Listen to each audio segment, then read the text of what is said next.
में से आसानी से निकाल के लिख सकते हैं, कोई दिक्कत नहीं है। ये और ये तो बराबर है ही, तो हम लोग इसको AB बटा PQ बराबर BC बटा QR आराम से लिख सकते हैं। अब आइए इसका मजा आगे समझ में आएगा, क्या है लिखे। या AB बटा PQ बराबर ये जो BC है इसको हम लोग BD जोड़ CD लिख सकते हैं। ये खेल हम लोगों ने खेला है 12 नंबर में, BD जोड़ CD। ये जो BC है इसको हम लोग BD जोड़ CD लिख सकते हैं। और ये जो QR है इसको QM जोड़ MR लिख सकते हैं। ये खेल हम लोगों ने खेला है अच्छा से, तो QM जोड़ MR अब बराबर या AB बटा PQ बराबर BD जोड़ BD और CD बराबर है, तो CD की जगह पर BD लिख सकते हैं। ये खेल हम लोगों ने खेला था, याद कीजिए क्वेश्चन नंबर 12 में, उसमें काफी डिटेल से समझाए थे। तो BD और CD बराबर है, तो यहाँ CD की जगह पर हम लोग BD लिख सकते हैं। उसके बाद QM जो MR है, तो QM जो MR को हम लोग QM लिख सकते हैं। क्या है, तो QM और RM बराबर है, MR लिखो चाहे RM लिखो, दोनों एक ही चीज है। देखिएगा, तो QM जोड़ RM, QR को लिख सकते हैं। और RM और QM बराबर है, तो RM की जगह पर हम लोग QM भी लिख सकते हैं। QM और RM बराबर है, तो RM की जगह पर QM लिख सकते हैं, कोई दिक्कत वाली बात नहीं है। या AB बटा PQ बराबर BD जो BD 2BD, याद करो ये खेल। QM जो QM 2QM, याद आ रहा है खेल। ये खेल हम लोगों ने काफी अच्छा से खेला था।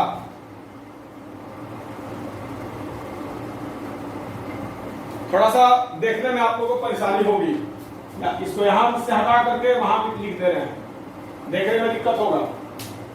यहां पर लिख दे रहा है बाबू, तो या AB बटा PQ बराबर BD जो BD 2BD अब बटा QM जो QM 2QM। तो या 2 से 2 कट गया, तो क्या बचा, AB बटा PQ बराबर BD बटा QM। AB बटा PQ बराबर BD बटा QM। तो चलिए वीडियो को रोक करके पहले उतारिए, उसके बाद आगे बढ़ेंगे। उसके वीडियो को रोक करके उतारो।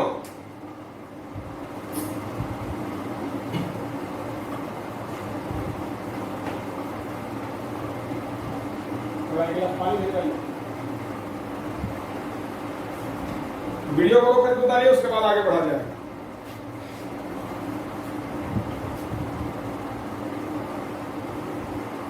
चलिए 12 नंबर प्रश्न में ये खेल काफी अच्छा से खेले थे हम लोग।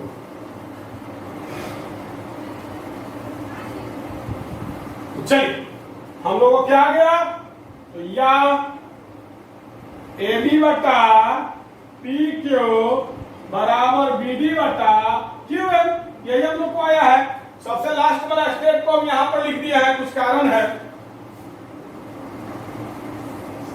तो ये जो हम लोग को आया है इसको लिख लो, मान लो समीकरण 1। ये जो हम लोगों को आया है इसको क्या मान लो, समीकरण 1। उसके बाद लिखेगा अब त्रिभुज ABD तथा त्रिभुज PQM में, त्रिभुज ABD तथा त्रिभुज PQM में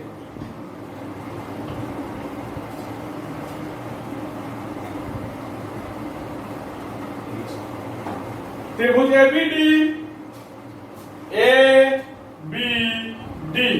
ये त्रिभुज तथा त्रिभुज PQM में, मतलब इस त्रिभुज में, त्रिभुज ABD तथा त्रिभुज PQM में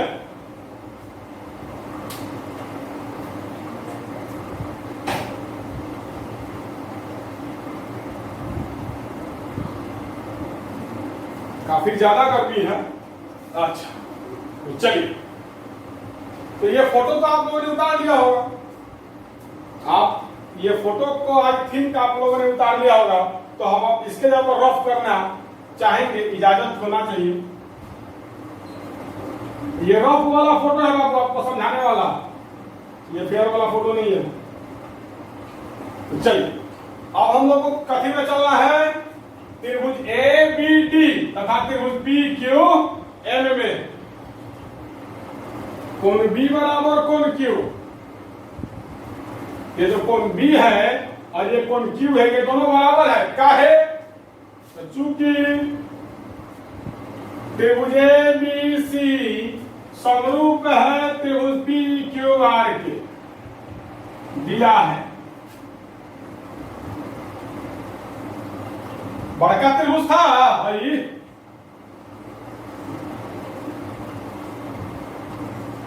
ये एबीसी था और ये पी क्यू आर था। ये दोनों त्रिभुज समरूप दिया है, तो बी के जगह पर क्यू दिया है, मतलब ये कोण बी और कोण क्यू बराबर होगा। ये दोनों त्रिभुज समरूप है, ये त्रिभुज और ये त्रिभुज समरूप है, तो संगत कोण बराबर होगा। संगत कोण कैसे खोजते हैं? तो नंबरिंग से। तो बी के जगह पर क्यू है, तो कोण बी और कोण क्यू बराबर है। तो ये जो कोण बी है वो त्रिभुज एबीडी में भी है, और ये जो कोण क्यू है ये त्रिभुज पीक्यूएम में भी है। तो कोण बी और कोण क्यू क्या हो गया? बराबर हो गया। उसके बाद लिखेगा तथा AB बटा PQ बराबर BD बटा QM। कैसे? तो समीकरण 1 से, समीकरण 1 से, चलिए ध्यान से देखिएगा। AB बटा PQ बराबर BD बटा QM, इसको समीकरण 1 माने थे, तो उसी को लिखा AB बटा PQ बराबर BD बटा QM समीकरण 1 से। अब देखिएगा इस दोनों त्रिभुज का मामला, AB बटा PQ, AB बटा PQ, BD बटा QM, BD बटा QM, BD बटा QM, ये दोनों बराबर है। और कोण B और कोण Q बराबर है, तो कोण B को अंतर्गत करने वाला भुजा AB और BD है, और कोण Q को अंतर्गत करने वाला भुजा PQ और QM है। तो एगो कोण बराबर हो गया और अंतर्गत करने वाले भुजाओं का अनुपात बराबर हो गया। तो इसीलिए ये दोनों त्रिभुज, इसीलिए त्रिभुज एबीसी समरूप हो जाएगा त्रिभुज, एक मिनट एबीडी समरूप हो जाएगा त्रिभुज पी क्यू एम के। ये त्रिभुज और ये त्रिभुज दोनों क्या हो जाएगा? समरूप हो जाएगा। कैसे? तो एक कम कोण बराबर है, उस कोण को अंतर्गत करने वाली भुजाओं का अनुपात बराबर है। ये कौन कहता है?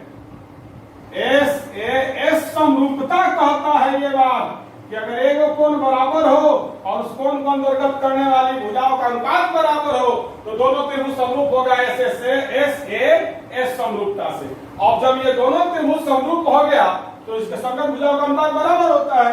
तो आइए, या अब संगत भुजा खोजा जाए, तो हयन है संगत भुजा, संगत भुजा हये है, इसमें वही जोड़ दिया जाएगा। AB बटा PQ बराबर BD बटा QM बराबर तीसरा बचा कौन? तो कोण B और कोण Q बराबर है, तो B के सामने AD, Q के सामने PM बराबर AD बटा PM। अब ये दोनों त्रिभुज समरूप हो गया, तो इसके संगत भुजाओं का अनुपात बराबर हो गया। तो लास्ट में लिखिएगा, इसके बाद होता है AB बटा PQ बराबर AD बटा PM। ये रफ फोटो था समझाने के लिए, इसका फोटो आपने पिछला बार में उतारा होगा, जो रियल फोटो था, जो क्वेश्चन दिया हुआ था। अब देखिएगा, तो जब दोनों त्रिभुज समरूप हो गया, तो संगत भुजा का अनुपात बराबर हो जाएगा। संगत भुजा, तीनों संगत भुजाओं का अनुपात बराबर हो गया। आप देख सकते हैं AD बटा PQ और AD बटा PM बराबर है, तो आता है AD बटा PQ बराबर AD बटा PM। यही सिद्ध करना था, प्रूफ। चलिए वीडियो को रोक करके उतारो, तो वीडियो को रोक करके उतारो।